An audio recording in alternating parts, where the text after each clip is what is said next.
Om Namo Bhagavate Sri Ramanaya Namaskaram. Today I'm going to be talking about verse 40 of Uڵḷadu Nāṛpadu Anubandham. This is a verse that Bhagavan adapted from an Upanishad. So this is a verse that Bhagavan adapted from the final verse of the Katha Upanishad. Katha Upanishad is also sometimes known as Katha Upanishad. It's one of the 108 Upanishads. But Bhagavan's is not an exact translation, it's an adaptation.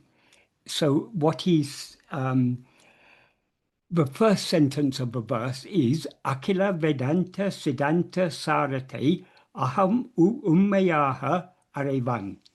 That means, I shall proclaim truly the essence of the final conclusion of all of Vedanta. And what is that, that essence of the final conclusion? He expresses it as, Aham Setu, I dying, Aham Adu Ahil, if I becomes that, Ari Vuruvam Ab Aham, that I, which is the form of awareness, in other words, which is the Chitsvarupa, that whose very nature is awareness, Ademicham, that alone remains. So that is when I dies, if I dying, I become that I, which is the form of awareness, alone is what remains. When he says aham setu, I dying, that is ego. When ego dies, then he says aham adu ahil, if I become that. That's actually, all that is one clause. If I dying, I become that. Because I dying is the condition for I becoming that. What then remains is that I alone, and the nature of that I is arivu, pure awareness. When he says, aham adu ahil, if I become that, though he uses a word that means become, it can also mean be. Ahil could mean if I is that, but it in this context it's more I become that. Though he says become, we shouldn't take it literally as becoming. We are already that. We are always that. But so long as we rise as ego, we're not aware of ourselves as that. So in order to be aware of ourselves as that, this I must die. This is what he says in verse 27 of Uڵḷadu Nāṛpadu. He says, Nan udiada ullanile, nam aduvai ullanile. That means the state in which I is without rising is the state in which we are as that. Or if we were to translate it very, very literally, the I not rising being state is the we being as that state. In other words, that is only when this ego doesn't rise are we in effect that. Now, of course, even when we rise as I, we never cease to be that, but we are not aware of ourselves as that, so long as we have risen as ego. So in order for us to be aware of ourselves as that, as we're always that, but in order for us to be aware of ourselves as that, this ego needs to die. That is what is meant here.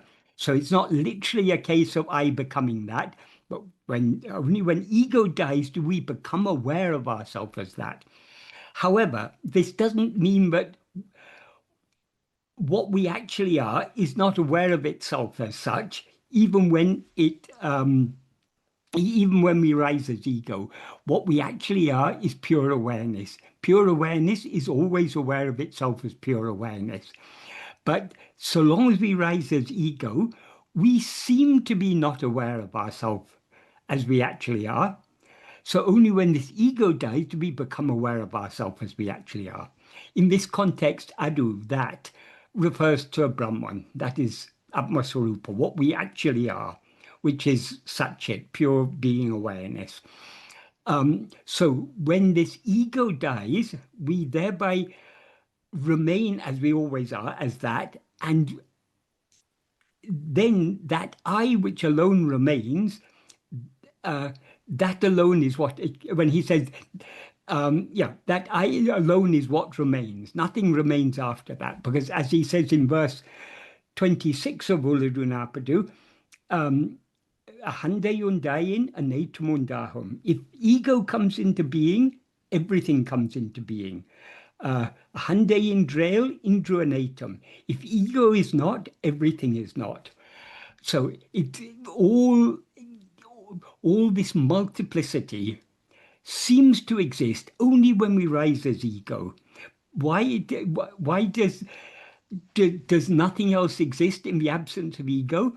Because it's only in the view of ourself as ego, but all this multiplicity, all this multitude of phenomena seem to exist only in the view of ourself as ego.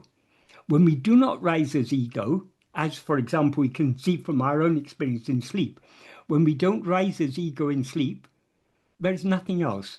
Only we alone are there. Only when we rise as ego does all this multiplicity come into being. So when this ego dies, we remain as that, and that alone is what remains. That I, which is the form of awareness, when he says Ari Vuruvam, which is the form of awareness, that means which is Chitswarupa, that whose very nature is pure awareness.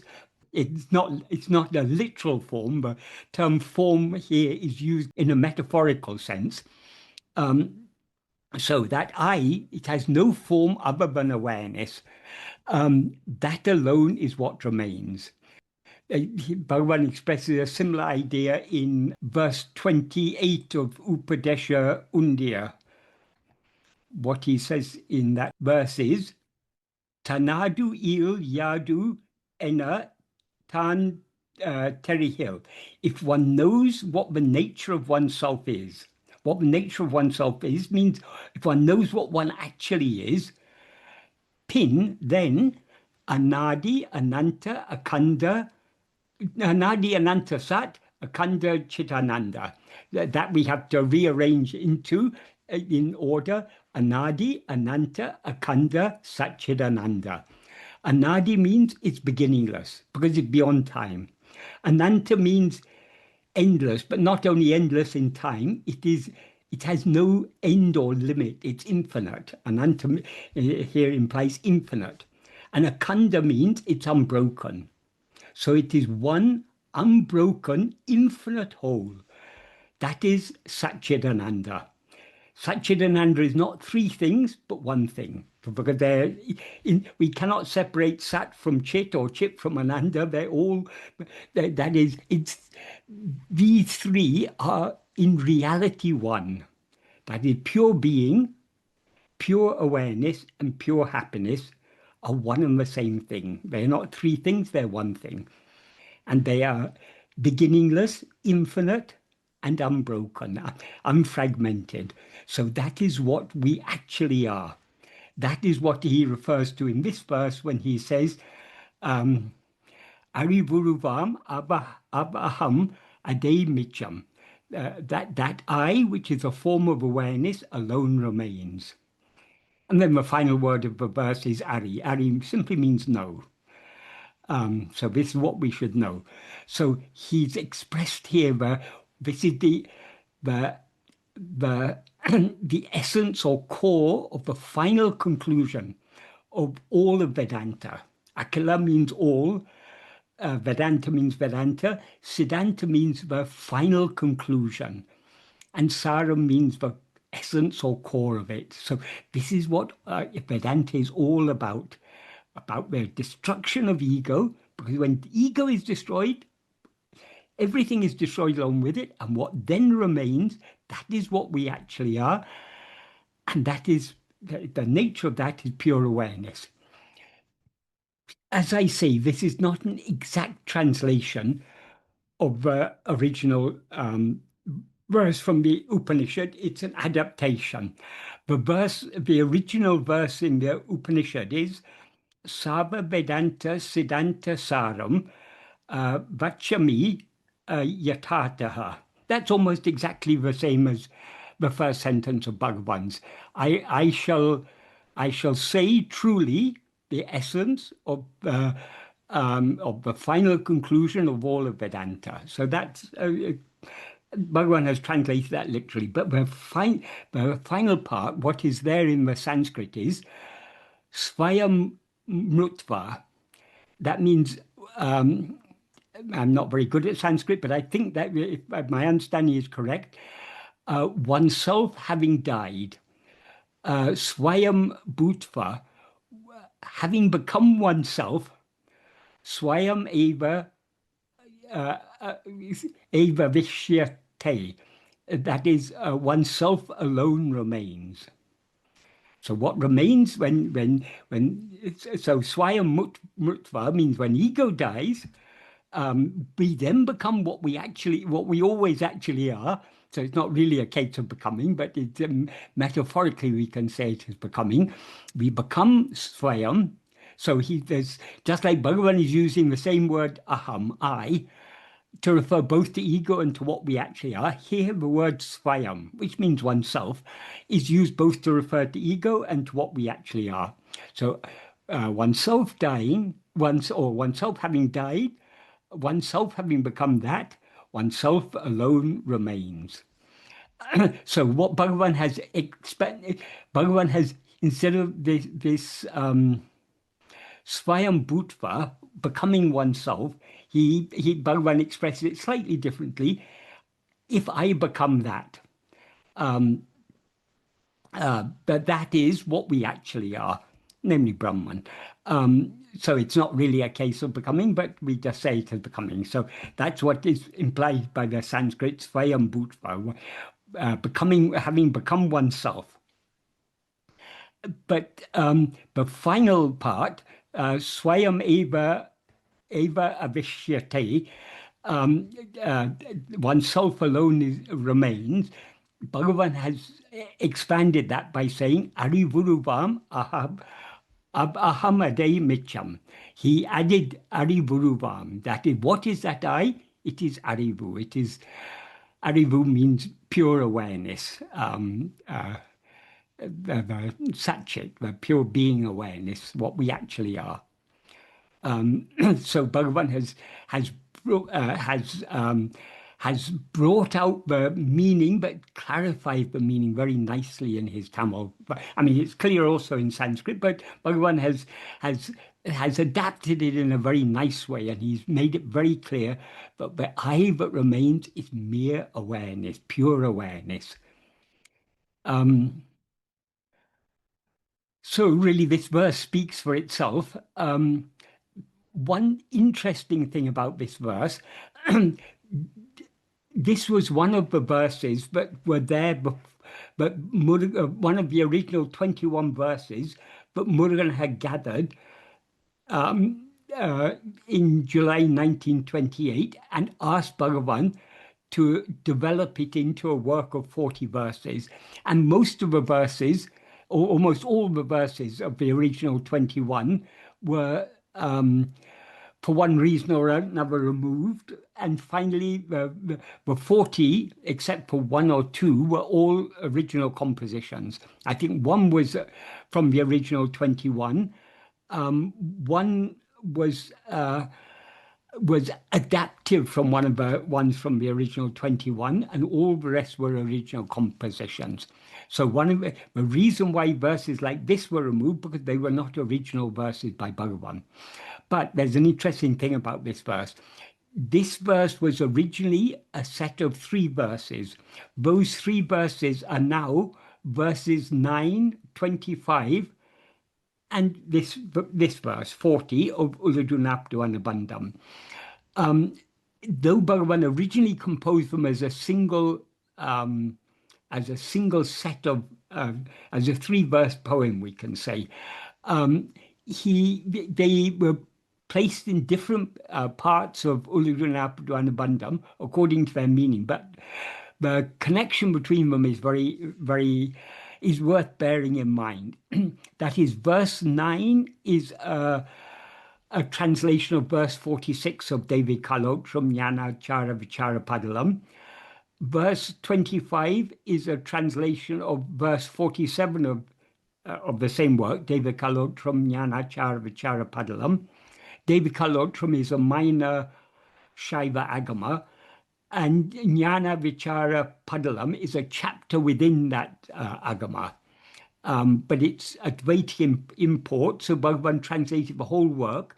But these 2 particular verses, he translated in 2 ways. He translated as part of that translation of the whole of that chapter, but these are alternative translations of the same verse. And the beauty of these verses, Bhagavan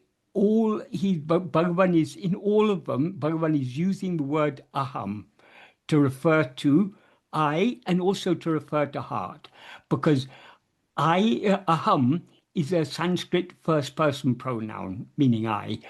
It is also a separate Tamil word that means home or heart or what is inside. So Bhagavan often uses this word aham in Tamil with a double meaning. But though it has double meaning, what is inside is only I.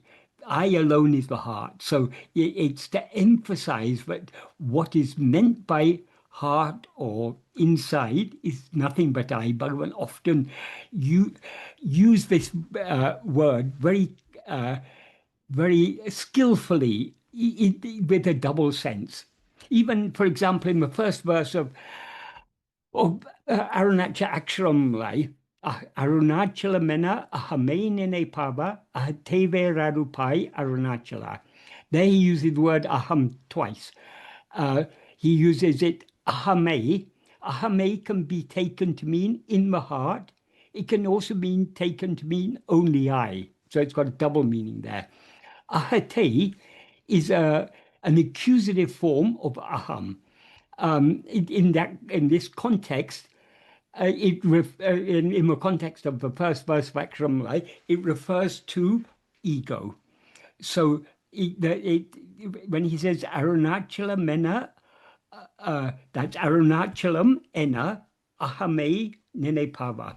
That can mean those who think of Arunachala in the heart. In the heart means deep inside ourselves. Or it also means those who think that Arunachala alone is I. That is the ahame. If we take ahame as meaning I, the a is an intensifying suffix. But in Tamil poetry, you can move around suffix when you're interpreting the verse. So we're going to take that a from aham to Arunachala. So Arunachala me aham. Arunachala alone is I. There is no I other than Arunachala. So if we understand that and meditate on him accordingly in the heart as I is the implication, he ahate verarupai. Veru means root. Arupai means destroy. So it root out, you eradicate the ego of those who think of you in the heart as I. So that's just one example of the way in which Bhagavan uses this word aham.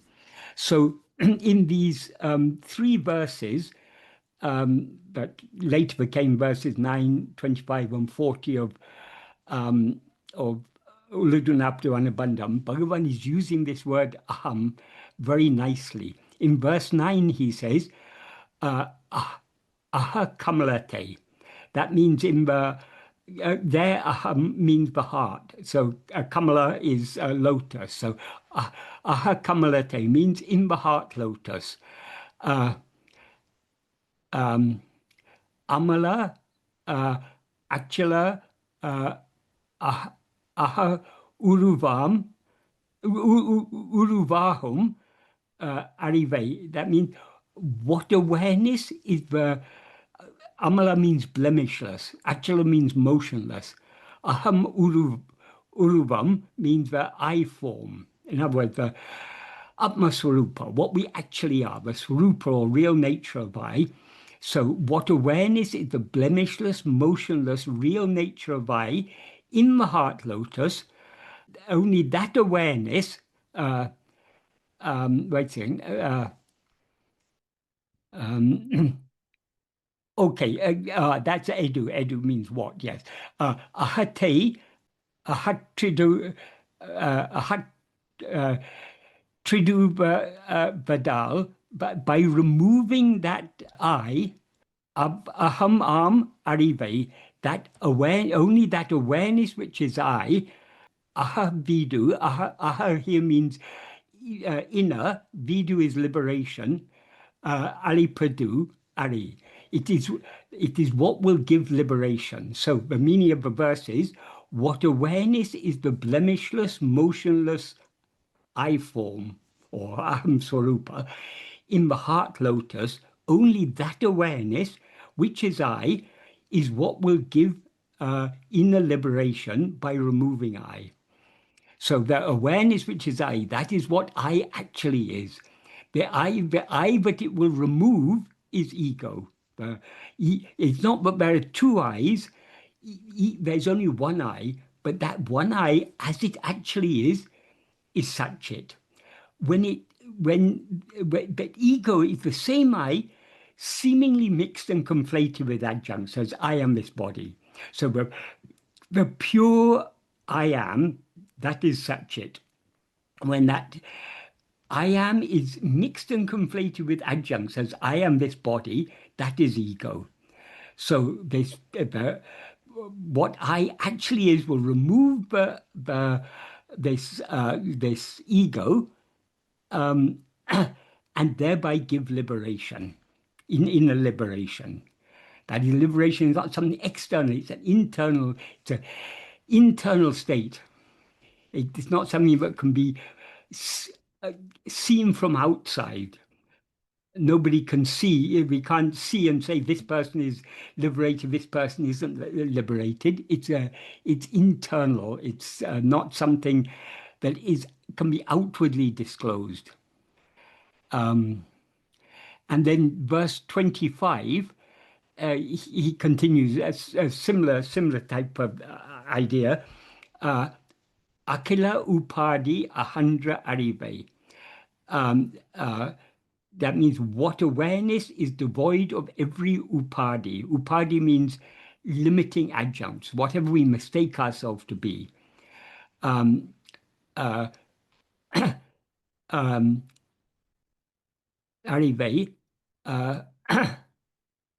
Arivedu, aham achivan Indra. So the meaning of that is what awareness is devoid of every upadi, that Shiva is I. By Endru, Anisam, Ahate, Ahate there means in the heart.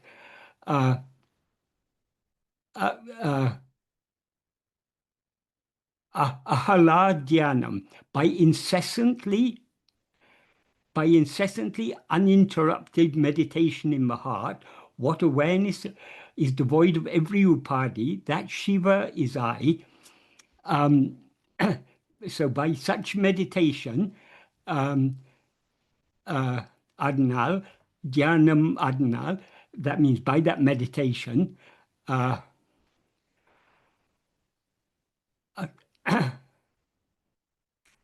ahatin means, here aham means, it's referring to the mind. Akila asati means every attachment, true, dispel every attachment of the mind. So how to remove every attachment of the mind? By meditating on, by meditating, when it doesn't mean that we have to be repeating this, but we have to have the understanding, but that awareness that is devoid of every upadi, in other words, the pure I am, that Shiva alone is I. By incessantly meditating on that, we have to dispel every attachment. So, it read superficially, it could suggest that we have to be meditating. What awareness is devoid of every upadi? That Shiva is I. But it doesn't mean that we have to be meditating on those words. With that understanding, we have to meditate. When we know that that awareness devoid of every upadi, that Shiva alone is I. When we have that understanding, what should we meditate on? On I alone. And by meditating on I alone, we have to dispel every attachment. And then the third one is this one that I've talked about today. I shall proclaim truly the essence or core of the entire of the final conclusion of all Vedanta. If I dying, I become that I, which is the form of awareness, alone is what remains. So it's a nice set of 3 verses. But once it became part of Uڵḷadu Nāṛpadu Anubandham, they were separated. But it's very interesting to know that these were originally composed as a single set of verses, because there's a continuity of ideas between them.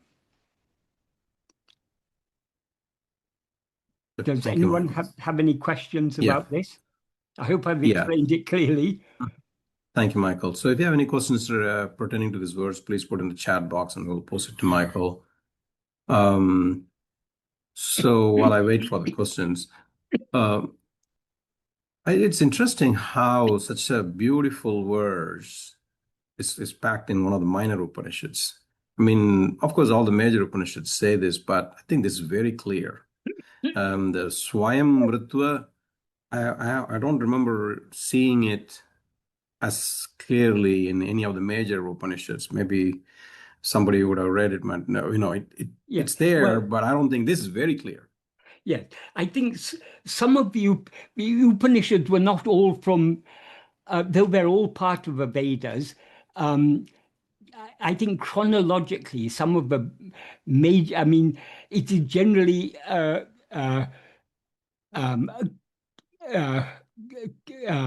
considered that the Chandogya Upanishad and the Brihadaranyaka Upanishad, these are the oldest of the Upanishads. So this is probably chronologically one of the later Upanishads. So it is summarizing the essence of all the Upanishads that went before it. So it's very, very, very powerful. Yes. Shloka and some powerful words. Yeah. So the real nature of oneself is Anadi Ananta Aganda Satchidananda. So beginningless, endless, divisionless existence, awareness, happiness. But endless there means endless in the sense, not just endless in time. It's also endless in time, but it's endless in every respect. So it's limitless. Space, time, infinite, everything. Yeah. Infinite. Yeah, infinite. Yeah. So that is one's translation for Ananta, though it literally means endless. It's usually translated as infinite because that captures the sense in which it is used. So that is one's real nature. That is my real nature. That is our real what nature. We actually are. Right. What we actually are. That we are that beginningless, endless, divisionless existence, awareness, happiness. Yeah. But I think I'm Kumar. That's the ego, right? Yeah. So I think I'm Kumar. The I that thinks it is Kumar is ego. Exactly. That's the ego. So to really realize my real nature, to understand or know my real nature, that I has to die, meaning the I am Kumar sense has to die. Yes. And that is what is referred to as Swayam Mritva here. Yes. That is, what is this ego? It is a Chit-jada Granti. It is the not formed by the entanglement of Chit and Jada. Of course, chit is never entangled with anything. But from the perspective of ego, we have that element of awareness. But instead of being aware of ourselves as we actually are, we're aware of ourselves as if we were this set of adjuncts, all of which are jada. Jada means devoid of awareness. So granting not here means implies that this is a conflation. We're conflating two things which are not the same thing. We're conflating them as one thing. And this is the nature of ego. It is that adjunct conflated awareness. But the essential awareness in ego, that is what we actually are. And that is Anadi, Ananta, Akanda, Satchidananda. Right. So So all we have to do is to remove the upadhis, and what then remains, that is what we actually are. by upadhi, you Only, mean the adjunct, the I am the body yeah, sense, the yes, adjunct. yes. That is, we have to give up identifying ourselves with all these limitations. But how can we give up identifying ourselves with all of these? We can't do it just by meditating. I'm not this body. I'm that infinite Brahman. But by thinking that, it's not going to work. The only way is this awareness. I am this body is a false awareness of ourself. That is the awareness of ourself as something other than what we actually are. So in order to remove this false awareness, the only way to remove it is by correct awareness, by awareness of ourselves as we actually are. This is what they said, what it's expressed in classical Advaita as in order to remove avidya, you need vidya. In order to remove ignorance, you need knowledge. But ignorance we need to understand the nature of that ignorance. That ignorance is nothing but ego. Ego is never, it's ignorant in the sense, not that it's always aware of itself as I am, but it's not aware of itself as just I am. It's aware of itself as I am this body, I am this person. That is so what is called ignorance is nothing but a false awareness of ourselves as something other than what we actually are. So in order to remove that false awareness, we need to be aware of ourselves as we actually are. That is why only by investigating ourselves, and in other words, fixing our attention only on ourselves, can we be aware of ourselves as we actually are. And only by being aware of ourselves as we actually are, uh, well, being aware of ourselves as we actually are is itself the eradication of ego.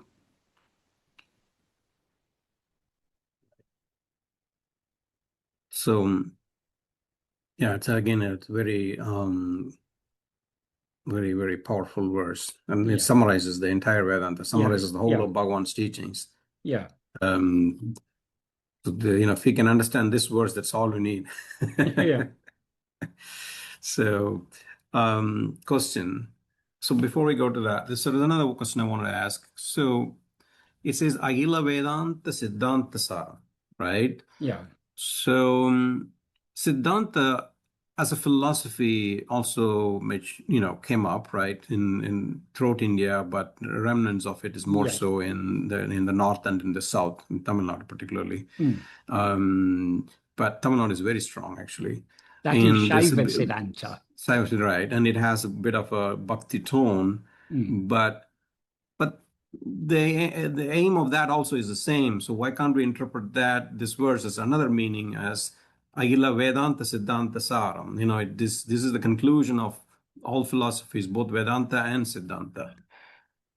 Because much of Siddhanta is a dualistic interpretation. Though the oldest work of, arguably the oldest work of Shaiva Siddhanta, the oldest work that expresses the philosophy of Shaiva Siddhanta is Tirumula Tirumantram. That is, before it was formed into a philosophy, that is probably the oldest philosophical text on which it's probably older even than the Sanskrit text on which Shaiva Siddhanta is based. It's probably much older than the Shaiva Agamas and so on. But Tirumantram, it's there's a lot of very Advaitic content there. But there's also a lot of yogic content. There's a lot. I mean, it's But at its core, it's Advaita. I it's called, mean, yeah, yeah, like for example, in the Bhagavad Gita. The yeah. Bhagavad Gita at its core, it's Advaitic.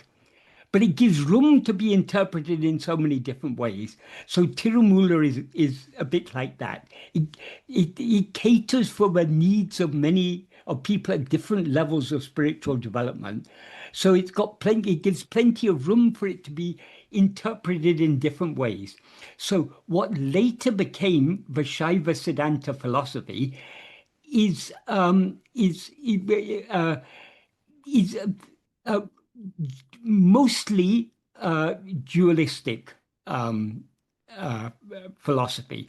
That is why when Bhagavan found two chapters from Shaiva Agamas that were very non-dualistic in content, he translated them. That's this Devikalotram Jnanachara Vichara Padalam and Atma-sakshatkara.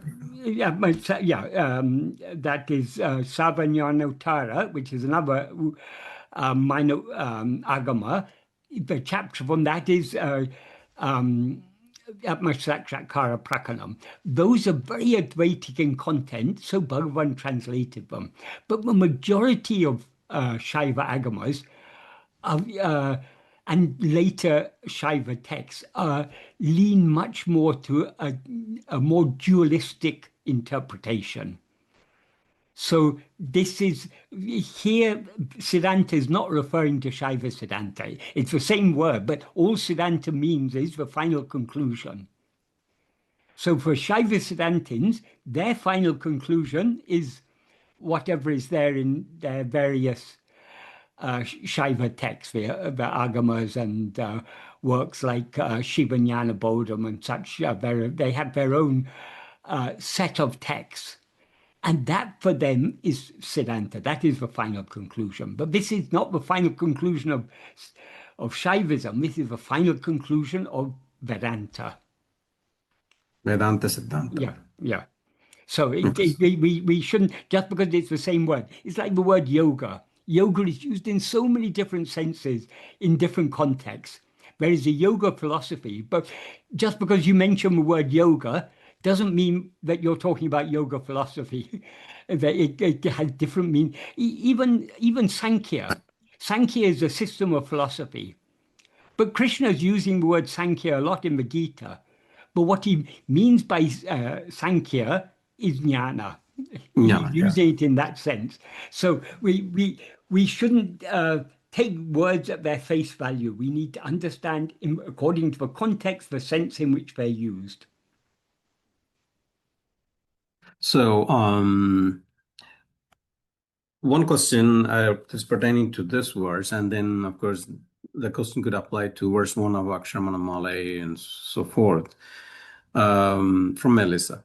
It seems ambiguous to use aham for both what dies and what alone remains. Would it not be clearer to distinguish these more specifically? There's a good reason for using the same word, because there aren't more than one I.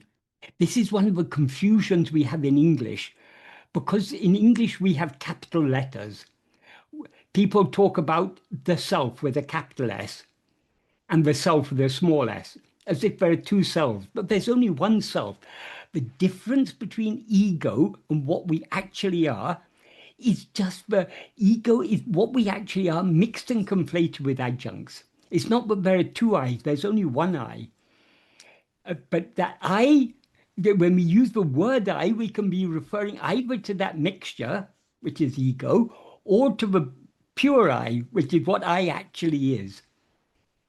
So this is a very deep and subtle subject. So if we need to understand the sense in which words are used. The same word can be used in different sense in this like here. Bhagavan is using the same word I, but there's a different sense in which he's using it. But there's a reason why he's using the same word I, because there is only one I. It's not but there are two eyes. Even ego is nothing other than Atma Swarupa. In Day by Day, there are a couple of places, because Devaraja Mudliar recorded in English, he recorded in the type of language that is usually used in English. So how it's expressed in Day by Day is, someone asked Bhagavan, what's the difference between the mind and the self? But actually, in Tamil, Bhagavan generally, again, there's a lot of confusion about words. We need to be very careful. In Sanskrit, the word Atma means oneself. So Atma can refer to what we actually are. It can refer to what we seem to be. So we can refer to the body as myself. We often refer to the body as myself. Oh, I hurt myself. In the same way in Sanskrit, you can use the word Atma to refer to the body. So it can refer to ego. It can refer to what we actually are. But in Tamil, Atma is generally used to refer to what we actually are, because Atma is not a native word in Tamil. So when it's used in Tamil, it's usually used in the sense of what we actually are. So if Bhagavan, when talking in Tamil, if he uses the word Atman, he's referring to what we actually are. When he wanted to be more precise and less, to avoid any ambiguity, he often used the word Swarupa. Swarupa literally means own form. It means what we actually are. So when Bhagavan talks about Atma Swarupa, it means us. It's often translated the real nature of oneself, but what is meant by that is what we actually are, ourself as we actually are. So when talking in Tamil, Bhagavan would, probably in that context, he may have either used the term Swarupa or the term Atma in the same sense of Swarupa. But that is, in English, is translated as the self with a capital S, which tends to create confusion. But anyway, if we understand what's beyond the word, so what's recorded there is, there are two places in Day by Day. The question is slightly different, but in the two places, but the essential meaning is the same. Someone asked Bhagavan, what's the difference between the mind and the self? And Bhagavan says there's no difference. The same mind, when facing outwards, is called mind or ego. When facing inwards, it is called Swarupa. It's called the self. It's called that is what we actually are. So it's not that there aren't two awarenesses. When we attend to things other than ourselves, we're already conflated with adjuncts. So it's only as ego that we're aware of other things. But instead of attending to other things, if we turn our attention back towards ourselves, this ego, the adjunct conflated I, subsides. Where does it subside? It subsides back into the source from which it rose. What is the source from which it rose? The pure being, that is the pure I am, is that from which ego, the adjunct conflated awareness, I am this body, arose. So to the extent to which we attend to ourselves, we thereby subside back into our own being, which is what we actually are.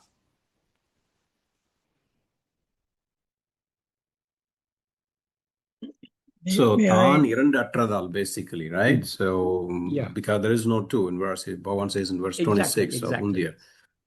So there is no two. So so once you grasp the Bhagavan's teachings, the core of his teachings, it's really easy to Yes. understand in which I is. So when he says I dies, I remains, Yeah. we should understand that when the ego, I as ego dies, then I in its real nature is what remains.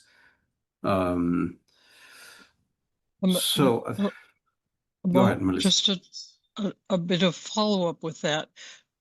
So yes, I completely agree that, of course, the very substance of reality is awareness being. There is none else and none other. But if I were going only by the words of these verses, I would never have been able to come to that understanding that understanding had to come from many other words that pointed more clearly. So that's all I'm asking, is that it seems that. But there's a process of learning. That is, this is a very deep and subtle subject. So our understanding has to grow. None of us will understand fully on first reading, but the more we go into this subject, the more we study Bhagavan's teachings, the more we reflect on because there's a lot of what Bhagavan is giving in works like Uڵḷadu Nāṛpadu, for example, or Upadesha Undiyya, even to a large extent in Manana, he's giving the very essence of all of Vedanta. So he's, in order to understand these texts fully, we need to gradually build up an understanding. That is why the process is often described as Sravana, Manana, Nididhyasana. Sravana literally means hearing. That means taking in the teaching, reading these texts, studying these things. But then we've got to make sense of them. Because there are many things which, at first glance, what does it mean? I dying, I becoming that? If I is dead, how can it become that? We need to get under the surface of it. For that, the process is called Manana. Manana means thinking deeply in order to make sense of it. There's no simple way of, because this is a very deep and subtle subject, there's no simple way of expressing it. So we have to understand that the words are at best just pointers. As Bhagavan said, the real teaching is not the words, but the silence. But the words play an important role in pointing us towards that silence. That is, what is that silence Bhagavan talked about? It's the silence of pure being. We need words to point us towards that. Where do we find that silence of pure being? We will find it only within ourselves. It can't be found outside. It's only within ourselves. It is what we actually are. So the words play a very important role in pointing us towards that. But the words cannot do more than point us. This cannot be adequately captured in words. So whatever words Bhagavan uses, we need to understand them as pointers. So the more we familiarize ourselves with Bhagavan's teaching, the more we study his teachings, the more we think about them, the more we try to make sense of them. And a very, very important part of this process is actually putting them into practice. Because when we try to put this into practice, when we turn our attention within, we are turning our attention back towards the source, the original light, so to speak, the light of pure awareness. So that is the source of all clarity. So nobody can understand this adequately without trying to put it into practice. We can only understand to the extent to which we put it into practice. But in order to put it into practice, we need to understand to a certain extent. That is why first we need to, the Sravana is necessary. We first need to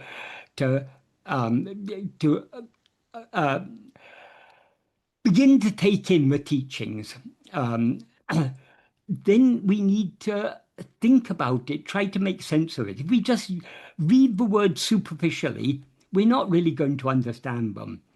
In fact, works like Uڵḷadu Nāṛpadu, Aksharamlai, Upadesha Undiyya, Nana, these are works we can be studying for years and years and years, a whole lifetime, and still be learning from them. Because the deeper we go in our manana and in our nididhyasana, in our actual practice, the more clarity we'll get and the more these texts will reveal their meaning to us. So it's not something that can be rushed. It's not something that we can't have a self-realization weekend and guarantee at the end you get a certificate or self-realize. It's not like that. It's something that it's a process we have to undergo. And it's not just, though the Sravana, the studying, and the Manana, the thinking about it, plays an important role. The most important role is played by the practice, because only the practice will purify our mind, and only to the extent that our mind is purified will we grasp what is being said.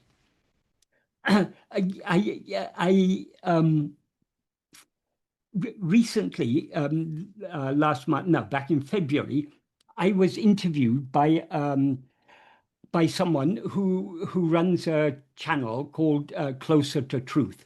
He interviews all sorts of people, professors of physics and mathematics and theology, all types of things. But it's about core questions is what his interest is. I listened to that. Yeah. Yes, it was very good. Thank you. So I gave some answer there as best as I could. But I was interested to know how people whether this makes sense to the ordinary viewer, because we are all very familiar with Bhagavan's teaching. So when we talk about in this type of environment, generally most of us, it makes sense to us. But the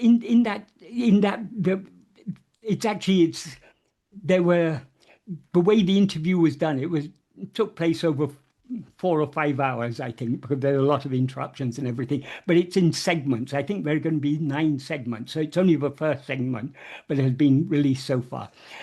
But one of the things I was talking about there was about sleep and the fact that we're aware in sleep. This is something that many, many people have difficulty understanding, because it requires a certain subtlety of understanding. So there are hundreds of comments on it now, but I looked at some of them just to see whether some people I think were understanding. And of course, those who write comments are often not those who really watch things. There is a certain mentality of those who are very enthusiastic to put their comments. So comments don't necessarily show how the average viewer views it. But I could see there were some people, some of those who were commenting, they just weren't able to grasp this fact that we're aware in sleep.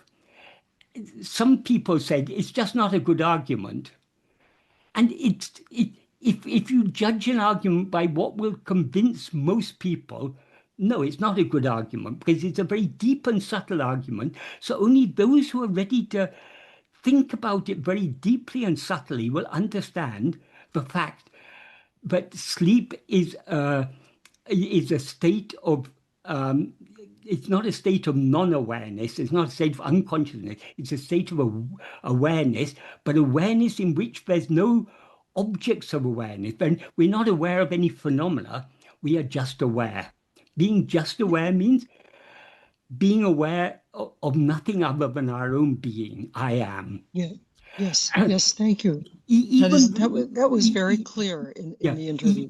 But it's very clear to you, but it's not very clear to, obviously there were people who just didn't get it. Even some of those who were familiar with Advaita philosophy. I saw one comment there said, this hadn't been expressed very clearly. It's not that we're aware of nothing in sleep. We are, that is a lot of, one thing, if you listen to others who, not followers of Bhagavan, but others who talk about Advaita philosophy, one thing that is, you sometimes hear about say, sleep is not an absence of awareness, but an awareness of absence. That's one way of putting it, and that may be helpful for some people, but that's not the deepest way of saying it, because in sleep, we're not actually aware of any absence.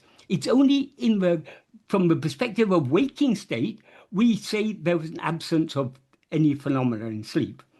But in sleep, what we're aware of is only our own being. We're not aware of blankness. We're not aware of void. We're not aware of emptiness. We're not aware of absence of anything. We are just aware I am and nothing but I am. It's only from the perspective of when we try to make sense of it from a waking state, we can say, we were aware of an absence, we were aware of an emptiness there or something. But that's all only, that's mental. Our mind is putting labels on that. But what we're actually aware of in sleep, and this is very important to understand.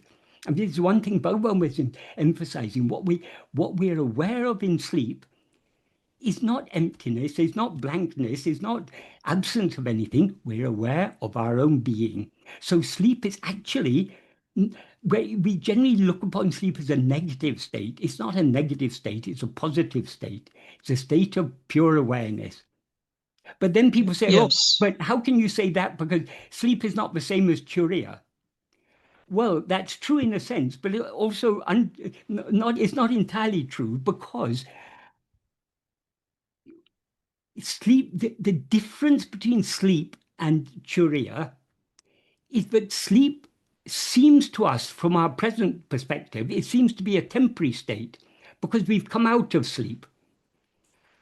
But actually, what we experience in sleep is exactly the same as what's experienced in turiya. It's only from a perspective of ego in waking and dream that sleep seems to be a temporary state. Because when ego is absent, as Bhagavan says, if ego is not, everything is not, as he says in verse 26 of Uڵḷadu Nāṛpadu. So in sleep, there is no ego. So we are viewing sleep now from the perspective of the waking and dream state. So sleep seems to be defective because it's a state from which, though we go into sleep, we come out of it again. So from that perspective, sleep is defective. So from that perspective, it's different to turiya. But these differences are only from the perspective of ego in waking and dream. What actually exists and shines in sleep is only our own, is pure Sat-Chit, nothing other than that. Yeah. So yes, thank you, Michael. You can see from the way people respond to this and the comments they make, you can see the different levels of understanding. Some don't get it at all. Some think it's not very well expressed because they are thinking of it in their own terms. But sleep is not there's an awareness of absence in sleep. There's no awareness of absence in sleep. Only in waking state we say there's awareness of absence. Yeah. Yes, thank you, Michael. I am very grateful for sleep because it has been a tremendous pointer for me. It's very, very valuable. It is tremendous. It has been a teacher for me, pointing to the true nature of awareness. And thank you for explaining. I got a different sense of maybe the purpose of the ambiguity of using aham in both senses, because that very ambiguity sets up a kind of a desire to know more deeply what is being pointed to. Exactly. Yes, so it was a way to draw me in to a deeper understanding. So it was not an accident. It was purposeful to put it there. Thank you so much, Michael. Thank you. In that context, I can say another thing. Sometimes people have told me, but my translations are too difficult. But I don't make it easy when I translate, because I try to translate not only the meaning of the words, but also the sentence structure in Tamil, because the syntax is very important. A lot of meaning is conveyed by syntax. So I try to the extent possible in my translations, I try to convey the meaning of the words and also the syntax as far as possible. It's not, obviously it's not, there's no such thing as a perfect translation, but I try to do that as much as possible. But people say, but you make it too difficult to read. Do you think most Tamil devotees of Bhagavan find it difficult reading his verses? They find it even more difficult reading Murugan. But it's not meant to be simple. I mean, it is simple in one sense. It's the simplest of all things, what he's teaching us. But it's a very deep and subtle Yes. thing. So Bhagavan puts it in a way to make us think about it. Yes, We're yes, not yes. meant to read it just like we read a novel or read tweets Yes, or whatever. This is a very, very absolutely. deep subject. So this is why in there was a time in India about 2,000 years ago where one of the most popular ways to express philosophy was through sutras. Sutras are Mm. extremely cryptic ways, like Yes, the Yoga Sutra, yes, the Brahma Sutra, all these. There's so yes. many sutras. Almost every system of philosophy of India has its own sutra text, Mm. but they intended to make us think about it very carefully. Yes, yes, yes. Thank you. Yes, so it's actually many levels of meaning that must come Exactly. through. Yes. Exactly. And Thank you so much. it's not just the meaning of the words. There's a huge amount of implication beneath the surface Yes, yes, meaning. yes, Understanding that yes, implication, that is where the manana is so important. But to yes. get the Thank you. clarity to do the manana, the nididhyasana, the actual practice is most Yes, important. yes. Thank you. I think I understand. Thank you, Right, Michael. right. Right. Um, I'm going to read a question from Rebecca. Currently, there is a steady stream of thoughts arising pertaining to a seeming choice between two things that feel important to my life. It seems like the best practice for dying of ego would be to withdraw attention from those thoughts each and every moment and instead cling to self through self attention. However, if one can feel like simply moving attention from one thought form to another, meaning the thought form I am, is this the process of giving up identification with ego that we're always talking about? Or is that a deeper practice of awareness that should be the actual focus of attention? I am is not a thought form. The words I am are a thought, but words point towards something. What the words I am point to, what they refer to, is our own being. Our being is the one thing that is not a thought. Ego is a thought because it's our being mixed up with other things. But our pure being, which is the pure I am, that is not a thought. So when Bhagavan talks about I am, he's not talking about the words I am. He's talking about what those words I am refer to, which is our own being. There is nothing deeper than that. I mean, that alone is what actually exists.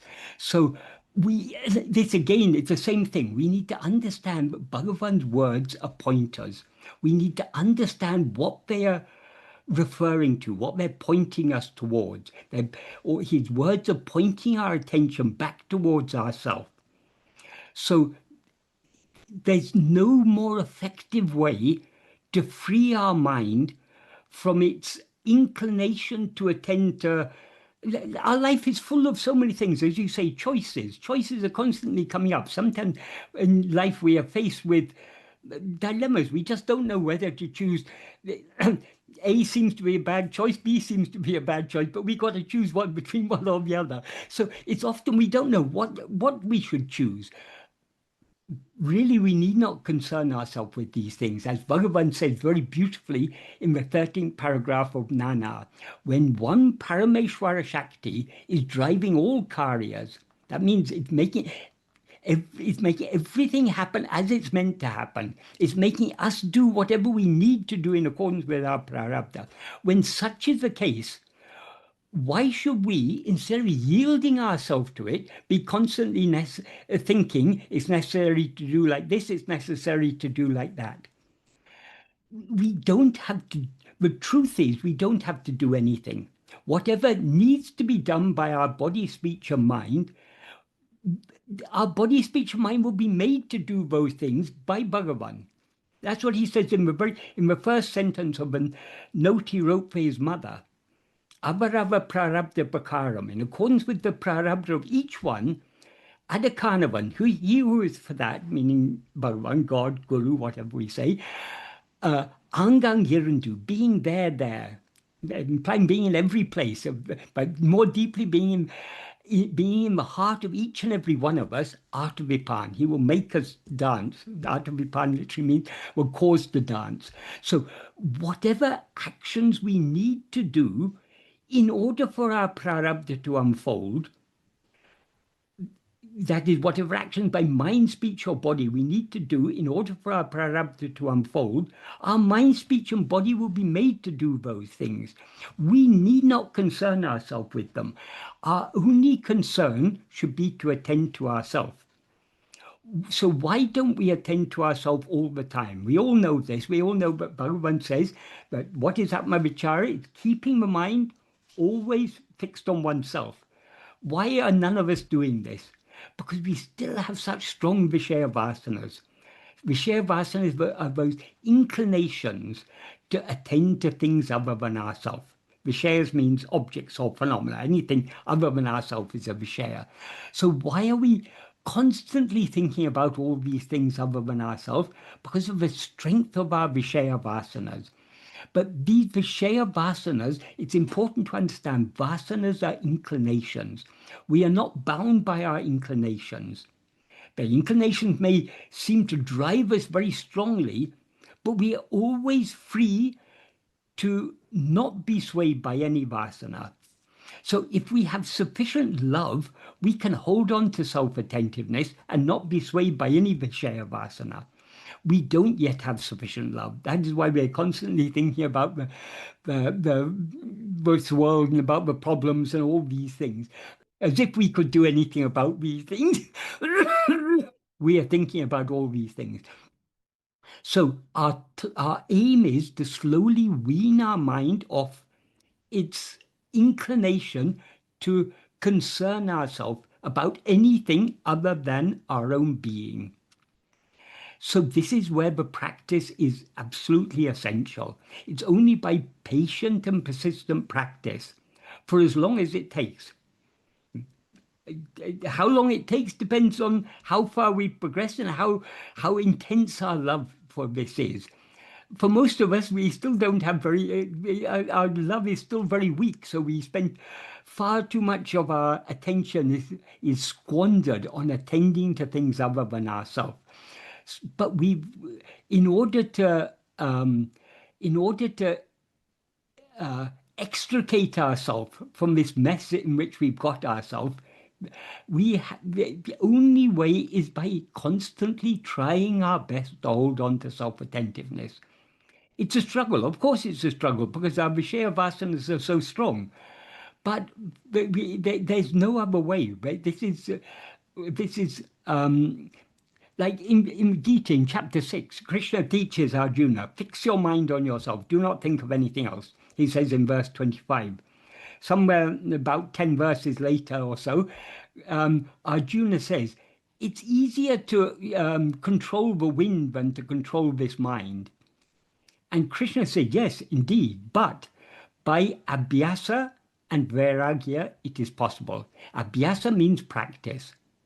What is that practice? However many times our mind attention goes out, we need to bring it back. That's what he teaches in verse 26 of chapter 6 of Bhagavad Gita. Exactly what Bhagavan is teaching. He's teaching there. However many times our attention goes out, we need to bring it back and fix it on ourselves. Whatever may appear, to whom does it appear? As Bhagavan puts it in a very simple way. That is, whatever may appear, nothing can appear without it appearing to us. When we say it appears, we mean it appears to me. So rather than attending to whatever appears, we should be attending to a me to whom it appears. That's why he said, as and when each thought arises, if one vigilantly investigates to whom, it'll be clear to me. And if we then hold on to that me, in other words, if we investigate who am I, if we hold on to that self-attentiveness, The thought that arisen will subside, and the mind will return. Mind will return to its birthplace, and the thought that arisen will subside. And and then Bhagavan says, Ipadi paraka paraka, by practicing and practicing in this way, manatiku, for the mind, the tam pirapidatil, tangi nikam shakti adikari kindradu, the shakti, the power to remain in its birthplace increases. So there's no way we can succeed in this except by practice. And there's no practice as effective as turning our attention back to ourselves. However many times it goes away, we shouldn't be dejected. The mind will constantly be wandering away. We need to patiently bring it back, and we need to recognize that every moment of self-attentiveness is so valuable. It's one step closer to one step closer to our goal, every moment of self-attentiveness. So we should treasure every moment that we are self-attentive. We shouldn't be dejected by all the moments when we're not self-attentive. We should just try our best to be self-attentive as much as possible. And may I have a little follow-up on that? So yes, thank you.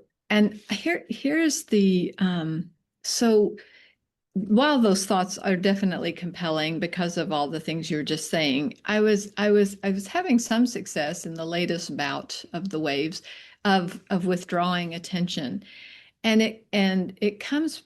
So I guess the source of the question today was, there's a certain feeling of affection or peace, and when I move attention to self, like when I just focus on I am, there's just often a little smile will come to the face and all of that. And that's what I wonder, if there's just a replacement of that attachment to that, if that's the form, if that too, because it comes and goes as well, So is that just another form? And is there something underneath that perhaps I'm not getting to? Well, it's all a matter of understanding it clearly. If that calmness, that peace you find, is not just a superficial calmness of the mind, but is the calmness of your very being, the calmness that is there all the time, however agitated the mind may be, underneath the surface, the deep inner calm of our own being, which is an eternal calmness, an eternal peace. That is what we are aiming for. So yes, in a sense, there's always something deeper, but it's not something other than ourselves. It's just we are going deeper into ourselves, into our own being. That is, we begin to this is what Bhagavan referred to as spurana. The word spurana creates a lot of confusion because people have all their own imagination. All Bhagavan meant by spurana is that clarity of awareness. So the more we attend to our being, the more clearly we become aware of our being. The deeper we sink into our being. That clarity is what Bhagavan referred to as spurana.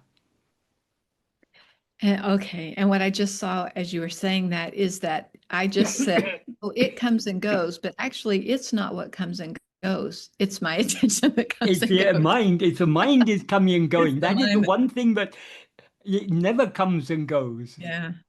Okay. Great. That's what Bhagavan refers to in one verse in Aksharambai. Pokum varavumil poduveli. That common space which is devoid of coming and going. And when that you never comes and goes. In that common space, that is where this warfare of grace is fought. And that warfare of grace that he refers to in that verse is nothing but this holding on to self-attentiveness and thereby not allowing ourselves to be swayed by the Vishaya vasanas. Yes, it's the holding on that is the Yeah, exactly. And we shouldn't worry about how deep we've gone. The more we hold on, the deeper we will go. We can't force ourselves to go deeper, because going deeper means going deeper in that clarity. That's not something that can be manufactured. It's only by persistent practice. But the more we are self-attentive, the more we will sink into our own being, we can say. Okay. The Thank you, deeper we Michael. will go. Thank you. So the last two questions. We want to have a hard stop in 10 minutes. This is from Jojo J. Lina, I think Johan. So I'm going to read it. It's a long question. Dear Michael, in the text, the paramount importance of self-attention, January 6, 1979. I'm going to read it, so we don't need to pull it up. In Bhagavan's path, we cannot admit the existence of any state of void or nothingness, because in order to experience such a state, we would have to exist in it, and hence it would not be devoid of ourselves, but only of other things. When practicing self-attentiveness, the non-phenomena gives the impression that there is nothing, as nothing left an object. But it is not being per se, as there is someone feels or is describing nothingness, right? So the goal is it not to have phenomena, like not having thoughts, and to obtain nothingness, calmness, and from there to stay latent, waiting for being to show up, because there is an ego wishing all of that and describing it. So, and she finally concludes, self-attentiveness is active, not a waiting period of time while in nothingness. Yes? Sorry, can you read the last bit? The last sentence? Self-attentiveness is active, not a waiting period of time while in nothingness. I Is think it not? it's not quite correct to say it's active. It is a state of effort, but it's active implies doing. It's a state of effort to hold on to our being. So it's an effort to be, not an effort to do. But the effort is very, very necessary there, because if we don't make the effort to hold on to self-attentiveness, we will be carried away by the Vishaya vasanas will carry us away into an endless stream of thoughts. I think here the active word should be interpreted as not passive. Yeah, I understand, Yeah. but I just wanted to clarify that. It's a word we have to be careful of, because in some translations, where Bhagavan talks about effort, it's been translated as active, and that can create confusion. So it's important to understand. It's certainly not a passive state, but it's not active in the sense of doing. It's a state of effort. That's important to understand. Regarding nothing, people, yes, I understand exactly what you're saying. People often look for nothing. They think a state devoid of thought is what we're aiming for.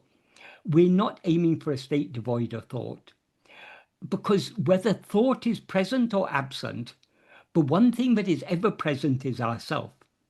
So the whole point of self-investigation is to keep our attention on ourself, on our own being.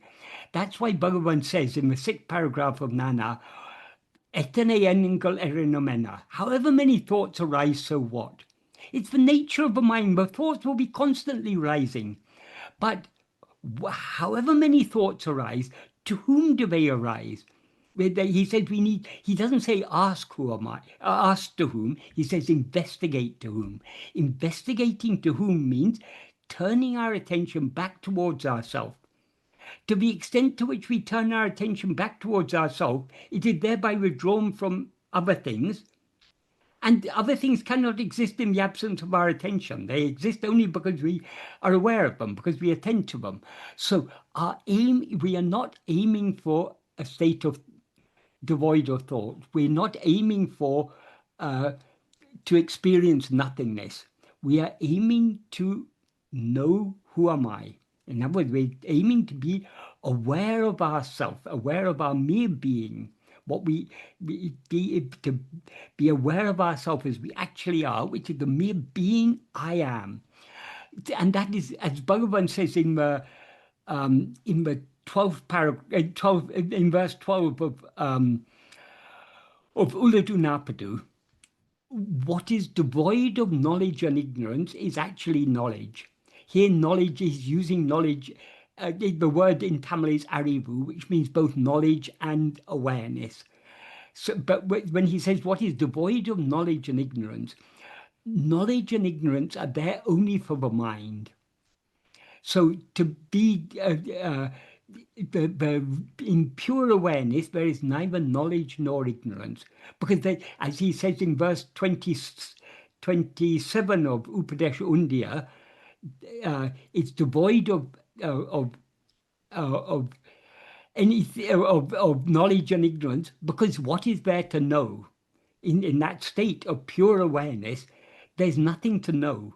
And since there's nothing to know, there's nothing to not know. So there's neither knowledge nor ignorance in that state. So the state of pure awareness is that state which is beyond this duality of knowledge and ignorance. There's neither knowledge there nor ignorance there. It is just pure awareness. And then he says, that which knows is not real knowledge. That which knows here refers to ego. That which knows knowledge and ignorance, that which knows things other than itself, that for whom there is knowledge and ignorance, that is not the real knowledge, and in the sense is not the real awareness. So what is the real awareness? He says in the next sentence, since one shines without another, that means since oneself shines without another, oneself here means what we actually are, shines without another, for knowing or for causing to know. There's nothing for us to know, there's nothing for us to cause to know. Oneself is knowledge, oneself is awareness. So what real awareness is nothing but ourself. What we are is the pure awareness. And then in the next sentence he says, Parandru. Par is a Tamil equivalent of the Sanskrit term sunyam. It can be translated as nothingness, non-existence, emptiness, void, dissolution. So Bhagavan is very emphatic. It is not sunyam. It is not emptiness. It is not nothingness. Which verse is this? Sorry, which verses are you quoting now? This is verse 12 of Uڵḷadu Nāṛpadu. Oh, okay, got it. Okay. So it's very, very important to understand what we are seeking. What we are seeking is the fullness of being. Purna. What we actually are is not emptiness, it's purna, it's fullness. Bhagavan often uses this word. In Uڵḷadu Nāṛpadu, he uses the Tamil term pundram, which is a Tamil form of the Sanskrit word purna. Purna means whole, full, complete. So what we actually are is fullness. It's not emptiness, it's not nothingness.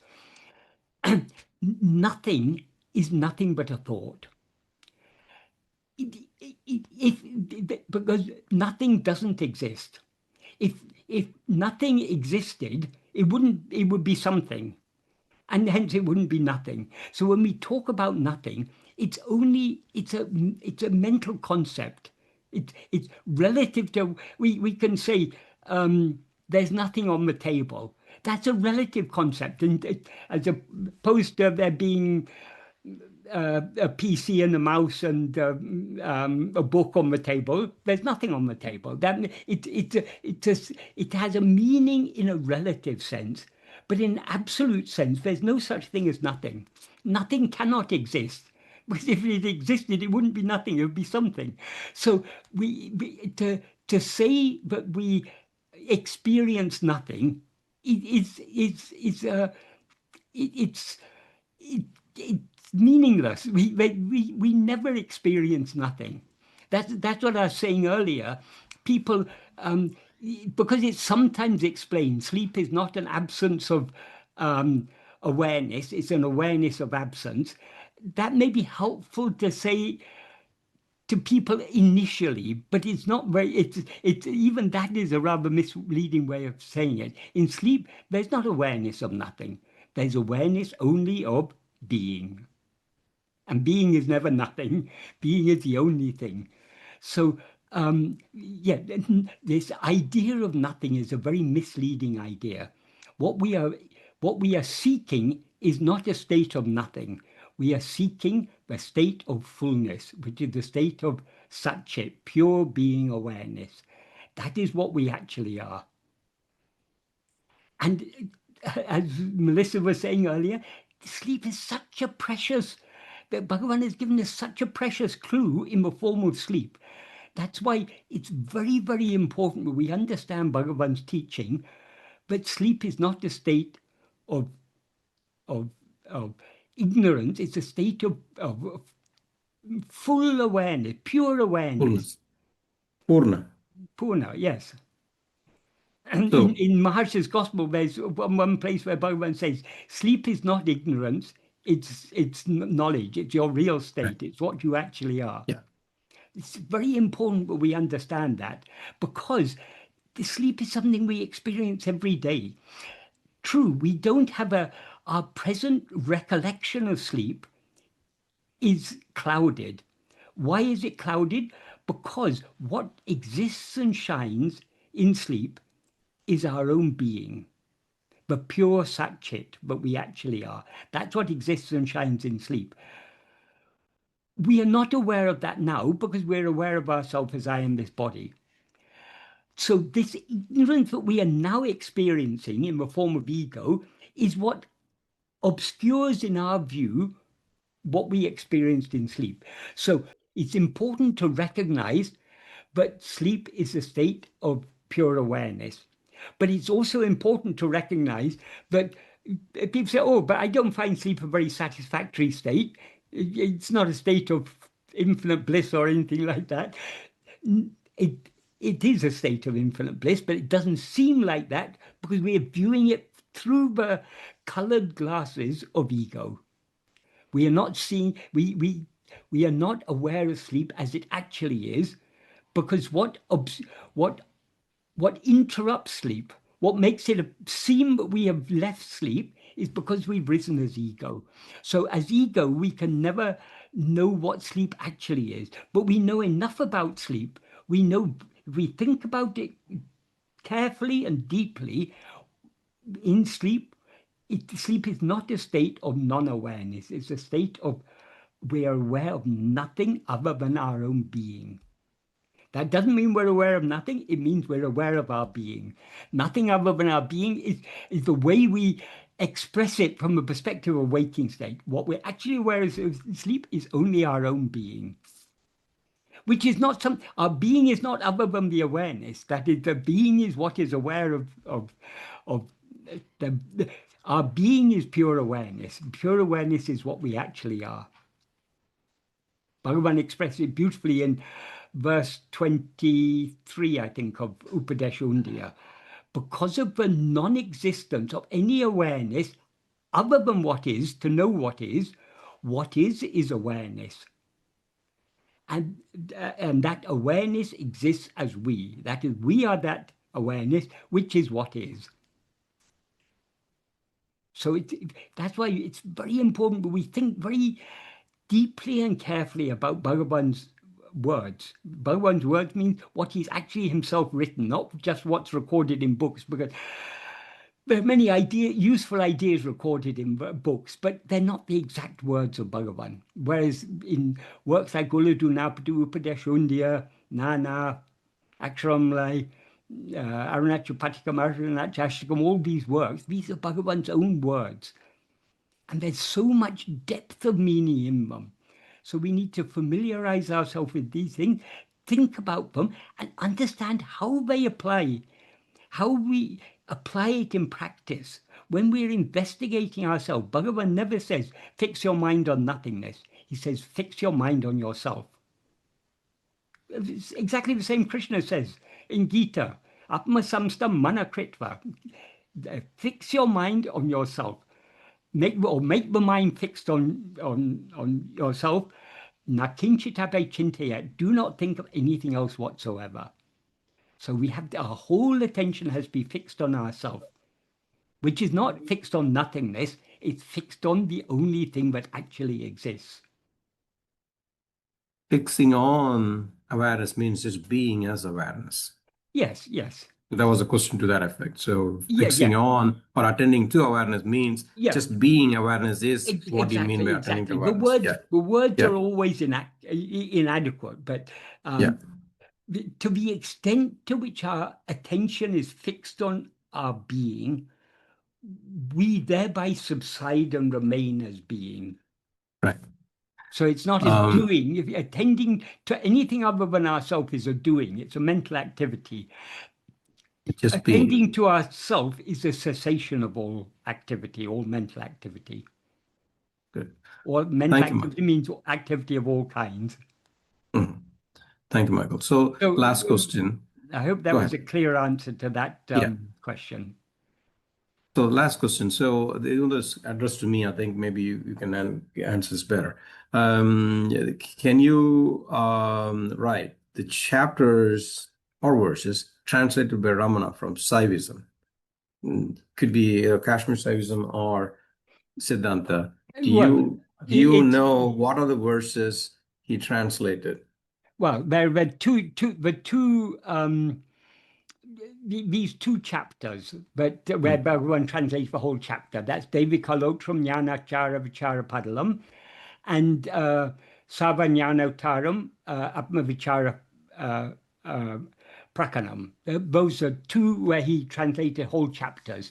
There are a few other verses, like the first verse of Shivajnana Bodham, which is one of the core texts of Shaiva Siddhanta.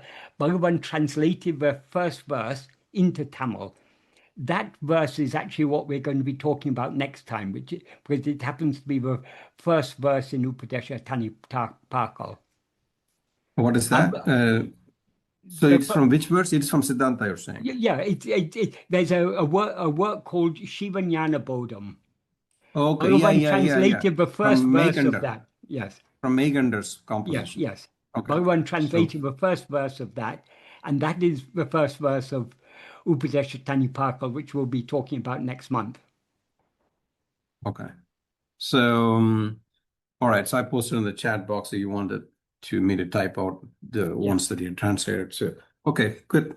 With there that, may be one or two other things, but I can't. Those are the only things that. There's one or two more somewhere. So, when it comes to my mind, I'll email you, Milan.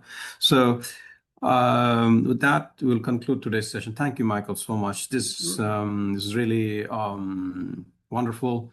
This is the third scripture of Bhagavan that we discussed with you. We've done Uḻḷadu Nāṛpadu, Upadesa Undir, and now Uḷḷadu Nāṛpadu Anubandham. And next month, we will proceed to what is referred to as Upadesa Tanipakal, which is, it's not a term or title that Bhagavan himself gave, but it's a collection of verses, solitary verses, stray verses of Bhagavan that Swami Sadhu Om had put together under the title of Upadesa Tanipakal. So it's a total of 27 verses, I believe. Yes. So we will start with verse 1 next session, and that it'll be the last philosophical work of Bhagavan that Michael hasn't discussed. So we'll get to that next month. So I'm looking forward to it. Right. Thank you, Michael. Right. Thank you.